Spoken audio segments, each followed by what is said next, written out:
When you're creating rubrics in Schoology, the first thing you need to decide is where you're going to create them. You can create them in a shared group that you have with your colleagues. As you can see here, we have an 8th grade social studies group and we have a rubrics folder. So as we make rubrics, we'll just keep them here and then we all have access to them. If you're making it for yourself, you could always just start in your own private resources folder and you could make a rubrics folder and you could just start keeping them all in here for the year. Or you could just add the rubrics to the your units. So if I'm in rubrics, I'm just going to go add resources and add rubric. So since I'm already started one over here in my groups because we just had the students turn in a process paper for NHD and we need a rubric to grade it, I started making a process paper rubric. So I'm going to open this one that I've started and it's right here. And I have started it. Now, the easiest way for me to do this was look at what they had to put in the rubric. So I've got my criteria categories down the left. And now the hard part about building rubrics is the language of like the descriptors. So one of the things that I found that really saves a lot of time is to actually go out to ChatGTP. So over here, you just type in ChatGTP, it'll take you to this website, and then you can just type in what it is you're looking for. So in this one, I said, create category descriptors for how one conducted research. And I got all these descriptors. Now, a lot of this is a lot. So I just decide what part of it do I think is necessary. And then I copy it and paste it in. I can also edit it once I do that. So when I'm looking at my process paper, I'm like, okay, what did they have to do next? So we did this one. We did this one. The next one was how did you create your project? So I can go over here to ChatGTP, and down at the bottom, I just type create criteria descriptors for how one created their project steps. And then I just hit this and I scroll down to my last thing and it will start doing it for me. So the students' approach to creating project steps is exceptional. They demonstrated clear, well thought out plan, outlining each step with precision. And now I've got my level 4, my level 3, my level 2, and my level 1. And if I like this, then I'm simply going to go like this and decide how far I need to do it. If I want all of it, I just could copy it all, go back to my rubric. So I'm on creation of project. Excellent descriptor is this, and I just paste it in. Then I go back to here, and I'm like, okay, I like this one for developing, and I just make sure I put it in the right spots. So that's all you can, that's a really fast way to build them with ChatGPT. Now, if you already have a rubric that you've already created, then you can add that as you go. Now, notice I have changed my points from 4, 3, 2, 1 to 20, 16, 14, 12 because I need them to add up to 100. If you do not scale these to 100, that when you go to sync grades, if it added to 28, it would put a 28 in the grade book. I haven't found a way yet to convert that, so maybe one of you knows that. But right now I just did this so that when I grade it, it's going to give them the points. Once you save your rubrics, I'm going to pretend this is finished. The next thing you're going to do is drop down, add to course. I'm going to put this in my honors class because that's where it needs to go.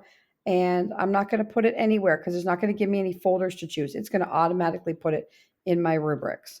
So I'm going to go put it there. I'm going to go to my course and I'm going to see if I can find it. So I go to my course. And since we shared it in a group, all my colleagues would have access to this rubric and they would just share it to their own courses. If you created it in your own resources, you would have to share it with your colleagues into a group. So I'm going to find my assignment. Here's my assignment, process annotated bib. And as you can see, I've already put it in here, but let's pretend I hadn't. Okay, so you can see the rubrics right here and it's not finished yet. So I'm going to go back to my assignment so I can show you what it would look like. So when you click edit and you look right here, normally this defaults to numeric. When we make an assignment, this defaults to numeric. So if you want your rubric, you're just going to click this down arrow button and any rubrics that you have added to course will be right here. Now you can see I have 2 because I had one and then I finished it. So I'm going to have to figure out how to delete that one. So now I'm just going to click on the one I want And you can show it to students or not show it to students, but I think it's important the kids see it so they can self assess. And then I click Save Changes. When it's time to grade, I'm just going to open the assignment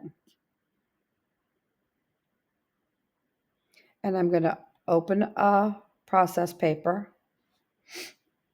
So as you can see, I can see one process paper right here. And as I'm grading it, I open this little box right here and the rubric pops up right beside it. So as I'm reading through her process paper, her first part of her process paper should be choice of topic. So as I'm reading, I decide, is it excellent, good, needs improvement, or satisfactory?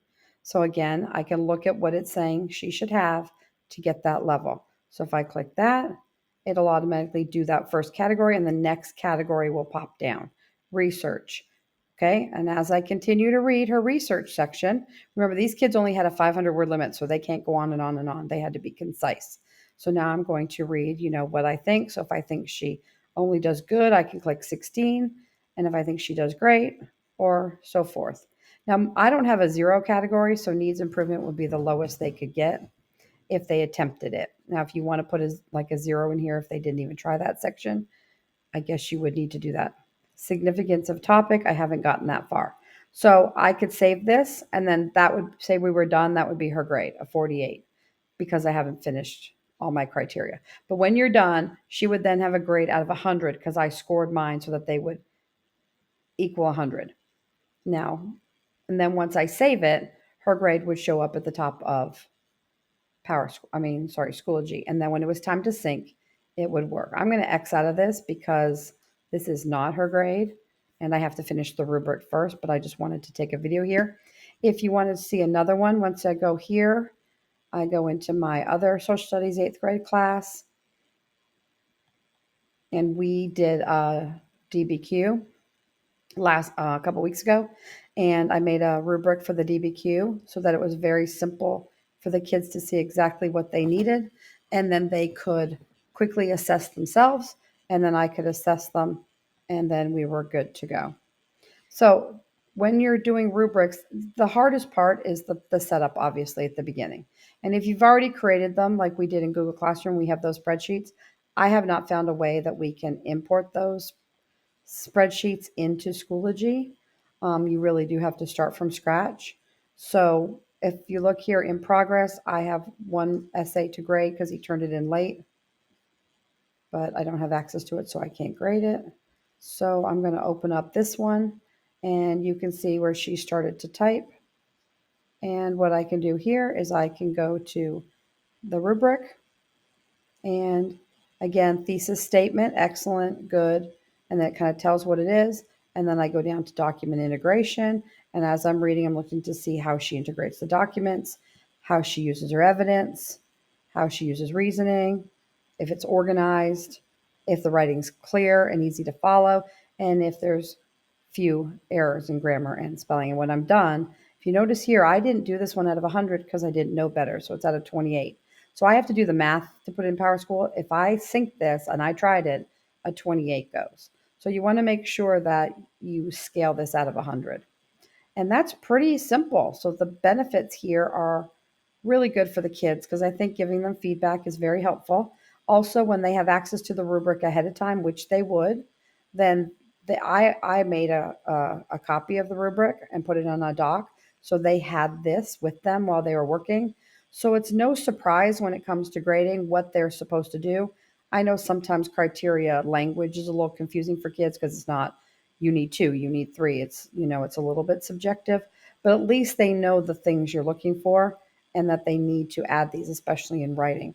But you could use these with discussion posts. You could use these with labs. Obviously, you know how to use rubrics. But once they're made in Schoology, they save in your resource folder or in your group folder with your colleagues, whichever one you choose. And then they're there for future use. And you don't have to recreate the wheel. And they do make grading a lot faster because I'm like, boom, boom, boom, boom, boom. I don't have to sit there and go, oh my gosh, how did she do on this? How did she do on that? And it's done. I hope this helps.